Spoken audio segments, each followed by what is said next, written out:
నమస్కారం, welcome to 108 news Telugu. నా పేరు గౌరీ. ముందుగా బులెటిన్లో హెడ్లైన్స్. తెలంగాణకు రైన్ అలర్ట్, పలు జిల్లాల్లో భారీ వర్షాలు, ఎల్లో అలర్ట్ జారీ చేసిన అధికారులు.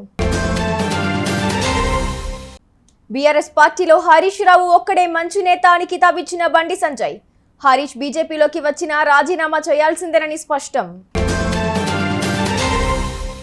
జన సైనికులకు గుడ్ న్యూస్, ఒక్కొక్కరికి 5 లక్షల రూపాయలు, 11 రోజులు ఛాన్స్. మహిళా అధికారితో సంబంధం అంటూ ఆరోపణలు, వైసీపీ నేత విజయసాయిరెడ్డి ఘాటు వ్యాఖ్యలు. గిల్లీ గిచ్చి రెచ్చగొట్టింది మీరే, ఫిరాయింపులపై మంత్రి పొన్నం కీలక వ్యాఖ్యలు. ఆర్టీసీ ఛార్జీల పెంపుపై కర్ణాటకను అనుసరించే రోజు ఎంతో దూరంలో లేదు, కేటీఆర్. తెలంగాణ ప్రజలకు వాతావరణ శాఖ హెచ్చరికలు జారీ చేసింది. నేడు రాష్ట్రంలో భారీ నుంచి అతి భారీ వర్షాలు కురుస్తాయని తెలిపింది.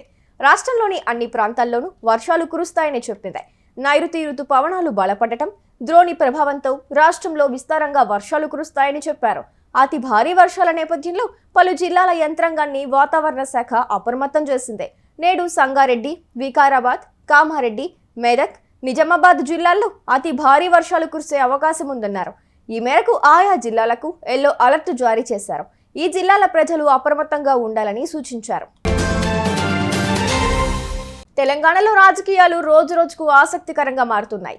కరీంనగర్లో నిర్వహించిన మున్నూరు కాపు ఆత్మీయ సమ్మేళనంలో పాల్గొన్న బండి సంజయ్ అనంతరం మీడియాతో మాట్లాడుతూ కీలక వ్యాఖ్యలు చేశారు. ఈ నేపథ్యంలోనే బీఆర్ఎస్ ఎమ్మెల్యే హరీష్ రావుపై బీజేపీ జాతీయ ప్రధాన కార్యదర్శి, కేంద్ర హోంశాఖ సహాయ మంత్రి బండి సంజయ్ కుమార్ సంచలన వ్యాఖ్యలు చేశారు. హరీష్ రావు మంచి నాయకుడని, ప్రజల మనిషి అని తెలిపారు. తెలంగాణ ఉద్యమంలో పోరాడానని, ప్రజల కోసం ఆరాటపడే వ్యక్తి అంటూ ప్రశంసించారు. బీఆర్ఎస్ పార్టీలో హరీష్ రావు ఒక్కడే మంచి నేత అన్నారు. హరీష్ రావు ఒక్కడే వివాదరహిత నేత అంటూ కొనియాడారు. అలా చెప్తున్నా అంటే హరీష్ రావును నేను ఫోన్ చేశానో, మాట్లాడానో, ఆయన బీజేపీలోకి వస్తున్నారనో అర్థం కాదు. ఆయనపై నాకున్న అభిప్రాయాన్ని చెప్తున్నా అంతే అంటూ బండి సంజయ్ వెంటనే క్లారిటీ ఇచ్చారు. అయితే హరీష్ రావు బీజేపీలోకి రావాలన్నా ఆయన తన ఎమ్మెల్యే పదవికి రాజీనామా చేయాల్సిందేనని బండి సంజయ్ చెప్పుకొచ్చారు. ప్రజలు కూడా పేరుంది, ఉద్యమం చేసిన వ్యక్తి.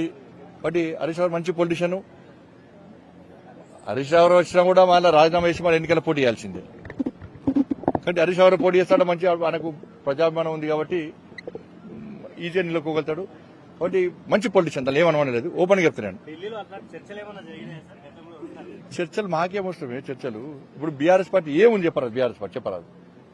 8 పార్లమెంట్ స్థానాలు మేము గెలిచాం, వాళ్ళు 0. అప్పుడు కేసీఆర్ గిది అన్నాడు కదా, బీజేపీ ఏముంది అన్నాడు. ఇప్పుడు నేనంటాను మీది ఏముంది అని నేను అంటున్నా. ఇప్పుడు మాది గింత పార్టీ అన్నావు, మేము కేంద్రంలో అధికారంలో ఉన్నప్పుడు కూడా మాది గింత పార్టీ అన్నావు. ఇప్పుడు నీదెంత పార్టీ? నీ గింత పార్టీ నీది.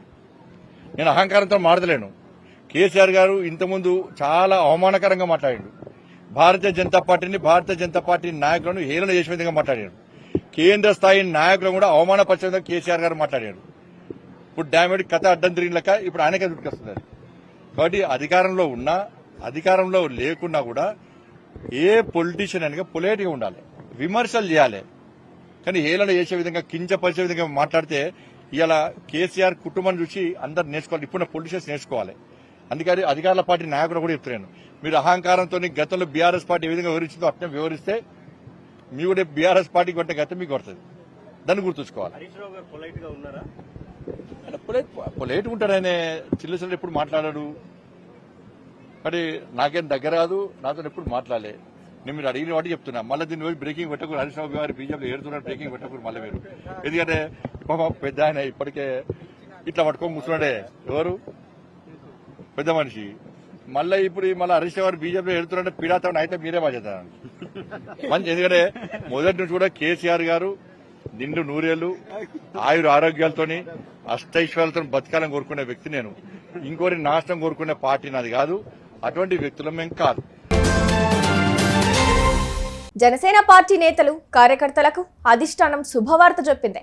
ప్రతి కార్యకర్తకు భరోసా ఇచ్చేలా క్రియాశీలక సభ్యత్వంతో పాటుగా ప్రమాద బీమా సౌకర్యం కల్పిస్తోంది. ఈ మేరకు ఈ నెల 18 నుంచి జనసేన పార్టీ క్రియాశీలక సభ్యత్వ నమోదు మహాయజ్ఞం ప్రారంభమవుతుందని తెలిపారు.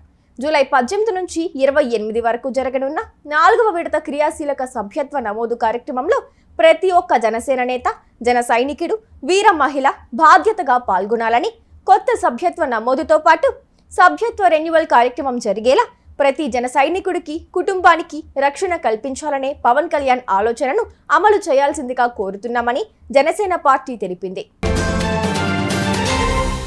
మహిళా అధికారితో సంబంధం ఉందంటూ తనపై వచ్చిన ఆరోపణలపై వైసీపీ ఎంపీ విజయసాయిరెడ్డి సోమవారం మీడియాతో మాట్లాడుతూ క్లారిటీ ఇచ్చారు. ఏపీలోని కొత్త ప్రభుత్వం దౌర్జన్యాలకు పాల్పడుతోందన్నారు. వైసీపీ నేతలపై దాడులకు పాల్పడుతున్నారని, కూటమి ప్రభుత్వం రాక్షస పాలనను ప్రజలు గమనిస్తున్నారన్నారు. ప్లాన్ ప్రకారమే తనపై నిరాధారమైన ఆరోపణలు చేస్తున్నారని విజయసాయిరెడ్డి సీరియస్ అయ్యారు. తన ప్రతిష్టను దిగజార్చే వారిని ఎట్టి పరిస్థితుల్లోనూ వదిలిపెట్టను అంటూ వార్నింగ్ ఇచ్చారు. మధ్యంతర ఎన్నికలు వచ్చినా, 5 ఏళ్లకు ఎన్నికలు వచ్చినా వైసీపీ గెలవడం ఖాయమన్నారు. ఏదో వచ్చి నేను భయపెట్టేస్తాను, నేను కొట్టేస్తాను, చంపేస్తాను అని ఈ రకంగా భయపెడితే తాటాకు చప్పుళ్ళకు భయపడేటటువంటి వాడిని కాదు అని నేను చెప్తా ఉన్నా. పత్రికాముఖంగా చెప్తా ఉన్నా, వీడికే చెప్తా ఉన్నా. నువ్వు టైం చెప్పరా, నేను వస్తా, లేదా నువ్వు మా ఇంటికి వచ్చి వాడు విజయసాయిరెడ్డి గారు ఎక్కడ అన్నావు కదా, నువ్వే చెప్పు, మీ ఇంటి అడ్రస్ చెప్పు, నేను వస్తా, చూసుకుందామని అన్నటువంటి విషయాన్ని నేను చెప్తా ఉన్నాను. నేను దీన్ని బట్టి ఒకటే అర్థం చేసుకోవాలి, ఏ ప్రభుత్వం అధికారంలో ఉన్నా, ఏ కూటమి అధికారంలో ఉన్నా, మేము ప్రతిపక్షంలో ఉన్నా భయపడే ప్రసక్తి లేదు. మళ్ళీ తిరిగి వైఎస్ఆర్ కాంగ్రెస్ పార్టీ 5 సంవత్సరాల కాలంలో మళ్ళీ అధికారంలోకి వస్తుంది. మధ్యంతర ఎన్నికలు కానీ వస్తే మళ్ళీ కూడా అధికారంలోకి వస్తుంది. ఎవరైతే తోక ఆడిస్తున్నారో ఆ తోక ఆడిచ్చే వాళ్ళందరినీ తిరిగి కత్తిరిస్తామని నేను పత్రికాముఖంగా చెప్తా ఉన్నా. ఒక ఆడబిడ్డని, ఒక ఆదివాసీ బిడ్డని బజారుకి ఇచ్చి నా వ్యక్తిత్వం మీద, నా ఎదుగుదల మీద, ఒక పేదలకి సేవ చేయాలి, ప్రజాసేవ చేయాలి అన్నటువంటి ఆలోచన కలిగినటువంటి నా మీద కుట్రబన్ని ఈ యొక్క వ్యక్తి, ఈ వంశీకృష్ణ అనేటటువంటి వ్యక్తిని ఎటువంటి పరిస్థితుల్లో వదిలేదే లేదు అని నేను ఖరాఖండిగా చెప్తా ఉన్నా.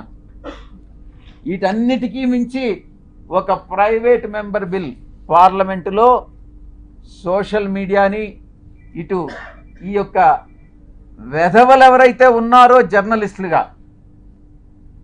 వీళ్ళని శిక్షించేటటువంటి బిల్లుని ఒకటి ప్రవేశపెట్టాలన్నటువంటి ఆకాంక్ష కూడా నాకు ఉంది అని నేను తెలియజేసుకుంటా ఉన్నా. కేంద్ర మంత్రి బండి సంజయ్కు మంత్రి పొన్నం కౌంటర్ ఇచ్చారు. కరీంనగర్లో మీడియాతో మంత్రి పొన్నం మాట్లాడారు. ప్రభుత్వాన్ని కూలదోస్తామంటే చూస్తూ ఊరుకోవాలా అంటూ పొన్నం ఫైర్ అయ్యారు. ప్రభుత్వాన్ని కాపాడుతామంటూ ఎమ్మెల్యేలే కాంగ్రెస్ పార్టీలోకి వస్తున్నారన్నారు. బీజేపీ, బీఆర్ఎస్ కలిసి మీ ప్రభుత్వాన్ని కూలగొడతామంటే వేరే పార్టీల నుంచి వచ్చే ఎమ్మెల్యేలను తీసుకుంటున్నామన్నారు. ప్రభుత్వాన్ని గిల్లి గిచ్చి రెచ్చగొట్టింది వాళ్లే అని పొన్నం అన్నారు. రాజకీయ పునరేకీకరణ పేరుతో ఆనాడు కేసీఆర్ చేసింది ఏంటని ప్రశ్నించారు. నాడు మీరు చేసింది కరెక్ట్ అయితే ఇప్పుడు మేము చేస్తుంది కూడా సబబు అన్నారు. మేముగా డిసెంబర్ 3 నాడు ఎన్నికైనాం. ఒకవేళ డిసెంబర్ 3 నుంచే మెంగిన కౌంట్ డౌన్ స్టార్ట్ చేస్తే ఇప్పటి వరకు కుటుంబ సభ్యులు తప్ప ఇంకొకరు మిగిలేదు కాదు. కానీ మాకు అటువంటి ఆలోచన లేకుండే. పార్టీ ఫిరాయింపులను ప్రోత్సహించాలనే ఆలోచన మాకు వ్యతిరేకం. కానీ రాజనీతిలో భాగంగా బీజేపీ, టీఆర్ఎస్ కలిపి, మీరే ప్రత్యక్ష సాక్షులు, ప్రజలు ప్రత్యక్ష సాక్షులు, ఈ ప్రభుత్వాన్ని కూలగొడతాం, ఈ ప్రభుత్వం నిలవదు, ప్రభుత్వాన్ని విడగొడతాం, చెడగొడతాం అని చెప్తే మేమేం ప్రజలతో ఎన్నికైనటువంటి శాసనసభ్యులుగా, ప్రభుత్వాన్ని నడుపుకునేటువంటి సామర్థ్యం గల, శక్తి గల వాళ్ళంగా ప్రభుత్వాన్ని నిలబెడతామని వస్తున్నటువంటి శాసనసభ్యులు తీసుకుంటున్నాం. నీతి తప్పలేం, నీతి మీరు తప్పిర్రు. ప్రజలతో ఎన్నికైన ప్రభుత్వాన్ని కూలగొడతా అన్నది మీరు, ప్రభుత్వం నిలవదని చెప్పింది మీరు, ప్రభుత్వాన్ని కాపాడుతామని వస్తున్న శాసనసభ్యులు వాళ్ళు. అర్థం చేసుకోవాలి, ఇలా ప్రజలు కూడా అర్థం చేసుకోండి. మేము ఎప్పుడన్నా డిసెంబర్ 3 తర్వాత మేము ఎవరైనా శాసనసభ్యుని తీసుకోవడానికి ఎక్కడన్నా ప్రొవోక్ చేసినామా? గిచ్చి రెచ్చగొట్టి ప్రభుత్వాన్ని కూలగొడతామని భయపెట్టి చీల్చే ప్రయత్నం చేసి నెగోషియేషన్ చేసి ఇవాళ మళ్ళీ మీరు మాట్లాడతారు నీతి బాహ్యంగా మాట్లాడుతూ ఉన్నారు. ఎవరు నీతి, ఎవరు రాజనీతి? మీరే కదా ప్రభుత్వాన్ని కూలగొడుతున్నది.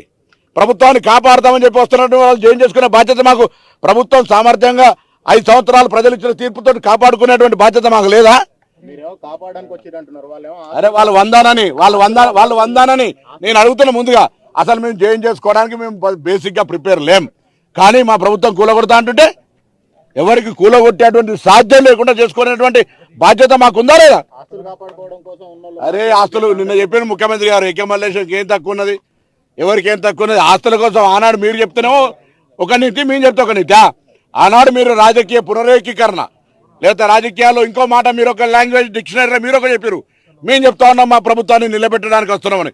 ఆనాడు మీరు చెప్పిన తప్పైతే ఎవరు తప్పనుకోండి, మాకేం బాధలే. కానీ మా ప్రభుత్వం ఎటువంటి ప్రలోభాలు లేకుండా ప్రభుత్వాన్ని నిలబెట్టాలి. ఈ ప్రభుత్వం ప్రజాస్వామికంగా ఎన్నికైంది, ప్రజాపాలన జరుగుతోంది. గతంలో మంత్రులు ఎమ్మెల్యేలు కూడా కలిసే అవకాశం లేకుండా నియంతృత్వంగా నడిచింది. ఇవాళ ప్రజాస్వామిక ప్రభుత్వం నడుస్తుంది. ప్రజలు కూడా మంత్రులను కలవగలిగే, ముఖ్యమంత్రిని కలవగలిగే, అధికారులను కలవగలిగే, విన్నవించుకునే విధంగా ఒక వ్యవస్థ నడుస్తూ ఉన్నప్పుడు ఆ శాసనసభ్యులు గెలిచిన తర్వాత కూడా పోయి కలిస్తే కలవలేనటువంటి పరిస్థితుల్లో అవమానం ఎదుర్కోలేక ఇక్కడికి వస్తూ ఉన్నారు. కర్ణాటకలో ఆర్టీసీ బస్సు ఛార్జీల పెంపు ప్రతిపాదనపై భారాస కార్యనిర్వాహక అధ్యక్షుడు కేటీఆర్ స్పందించారు. ఎక్స్ వేదికగా ఆయన పోస్టు చేశారు. ఏదైనా ఉచితంగా ఇస్తామంటున్నారంటే మరో ఆలోచనతో తీసుకెళ్తున్నట్లేనని తెలిపారు. ఉచితంగా ఇస్తామన్నారంటే భారీ మూల్యం చెల్లించుకోక తప్పదన్నారు. బస్సు ఛార్జీల పెంపుపై కర్ణాటకను తెలంగాణ అనుసరించే రోజు ఎంతో దూరంలో లేదని పేర్కొన్నారు. కర్ణాటకలో బస్సు టికెట్ ఛార్జీల్ని పెంచేందుకు కేఎస్ఆర్టీసీ కసరత్తు చేస్తోంది. ప్రభుత్వ బస్సుల్లో ఛార్జీల పెంపు అనివార్యమని కర్ణాటక రాష్ట్ర రోడ్డు రవాణా కార్పొరేషన్ చైర్మన్ ఎస్ఆర్ శ్రీనివాస్ ఇటీవల తెలిపారు. చూసారుగా, ఇవి ఇవాల్టి బులెటిన్ అప్డేట్స్. మరో బులెటిన్తో మళ్ళీ మీ ముందుకు వస్తాను. అంతవరకు కీప్ వాచింగ్ 108 న్యూస్ తెలుగు.